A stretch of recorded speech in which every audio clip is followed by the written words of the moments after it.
À 72 ans, cette légende du football français n'est plus. Kylian Mbappé, Djibril Cissé et d'autres lui adressent une pensée.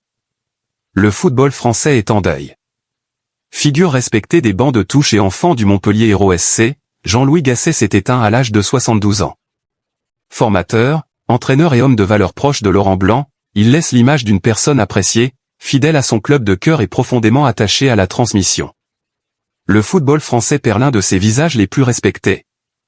Jean-Louis Gasset est décédé à l'âge de 72 ans, a annoncé ce vendredi 26 décembre le Montpellier Hérault Sporting Club, son club de cœur, celui où tout avait commencé et où il était toujours revenu.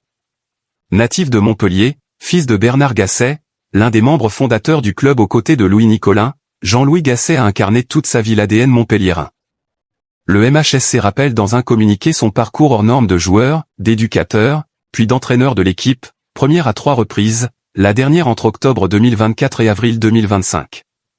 Enfant du club, il a marqué tous ceux qui l'ont croisé par son professionnalisme, sa gentillesse et sa soif de transmission, souligne le club, qui évoque aussi son sourire. Sa voix inimitable et son sens aiguisé de la formule. S'il n'a jamais rompu le lien avec Montpellier, Jean-Louis Gasset a aussi laissé une empreinte durable dans de nombreux clubs majeurs. Véritable ambassadeur de la formation montpelliéraine, il a exercé au Paris Saint-Germain, à l'Espagnol Barcelone, à l'AS Saint-Étienne, aux Girondins de Bordeaux, mais aussi à l'Olympique de Marseille. Longtemps indissociable de Laurent Blanc, il fut son adjoint à Bordeaux, avec l'équipe de France entre 2010 et 2012, puis au PSG de 2013 à 2016. Un tandem reconnu pour sa rigueur et son intelligence tactique sur le terrain. Plus récemment, Jean-Louis Gasset avait relevé un défi de taille en devenant sélectionneur de la Côte d'Ivoire. Il avait quitté ses fonctions en plein cœur de la CAN 2023, tournoi que les éléphants avaient finalement remporté à domicile.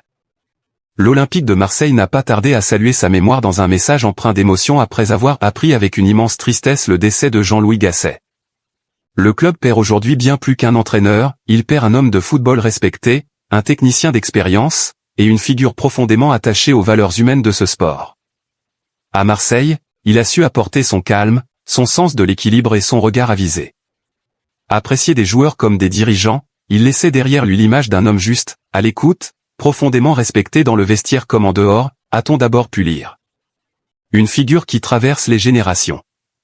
Puis le club de conclure, l'Olympique de Marseille adresse ses plus sincères condoléances à sa famille, à ses proches, ainsi qu'à l'ensemble de celles et ceux qui ont eu la chance de travailler à ses côtés. Jean-Louis Gasset restera à jamais dans la mémoire du football français et dans l'histoire de l'OM. Le MHSC, par la voix de son président Laurent Nicolin, a aussi adressé ses condoléances à la famille de Jean-Louis Gasset, notamment à son fils Robin, aujourd'hui adjoint de Zoumana Camara à la tête de l'équipe première, à sa fille Coralie et à sa mère Eliane. De son côté, c'est sur Instagram que Djibril Cissé a pris la parole. Cette nouvelle me fait très mal. Un vrai grand homme nous a quittés. Merci pour tous tes conseils mon ami, a déclaré l'ex-pépite de l'équipe de France. Un message tout aussi émouvant que celui de Kylian Mbappé, une encyclopédie du foot nous a quittés. Merci pour tous tes repos en paix.